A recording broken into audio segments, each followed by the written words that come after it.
It's no secret that the FPS community is at war once again with the recent beta for Battlefield 6 and the Black Ops 7 reveal happening just days ago. The community are up in arms at the recent marketing for Black Ops 7 and are using it to fuel the fire that the Battlefield 6 reveal and recent beta has started. The comments on basically every post about Call of Duty for weeks now have just been filled with people expressing their love for Battlefield but also their hatred for Call of Duty. But what if I told you this could be a good thing? Let me explain. Now, it's clear that the reception from the two biggest FPS games in the industry is leaning heavily towards Battlefield 6 side of things. People have expressed that for weeks before even seeing a glimpse of gameplay from Black Ops 7. Why?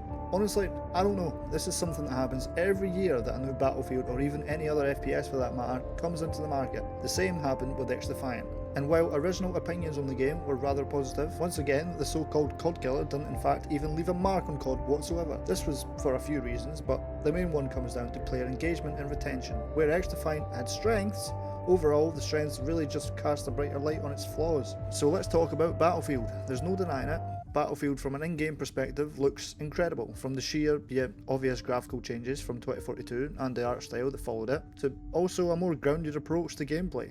It's been received very well. However, how do we distinguish just how many of these opinions are from people who enjoy Battlefield and people who enjoy everything that just isn't COD? Honestly, in this day and age, it's near impossible to tell where people's motives are coming from, whether that be an unbiased opinion or just constructive feedback, or those who just want to see the world burn. By all means, enjoy Battlefield or enjoy Call of Duty. But how would you feel if I told you that you could enjoy both? The community seems to think it's one or the other. They live and die on the hill of their preferred game, forgetting you can just play both. Like, let's be honest, Battlefield genuinely does have a chance, and probably the best chance it's ever had in recent years to properly contend with Call of Duty, but that doesn't mean that that has to be a bad thing. Realistically, COD has been on the top of the FPS market for as long as I can remember. Nothing will truly kill COD apart from themselves really, but here's the but. There's no denying that since Modern Warfare 2019, COD has lacked the innovation to make a game feel and look truly unique. It's as if they've seen the formula worked for Modern Warfare 2019 and they stuck with it, following basically every step to making the next one with just changes of setting and time period while following the same recipe with art direction and actual gameplay. Therefore, Battlefield 6 doing well realistically is just going to benefit Call of Duty as a whole. If Battlefield 6 proves a problem for Activision, they're not just going to sit and allow it to happen. In the past, whenever Battlefield has been seen as catching up, COD have always made a drastic change that sets a standard from being unique in both gameplay and setting. Look at the time period from Advanced Warfare to Infinite Warfare. That was a drastic change,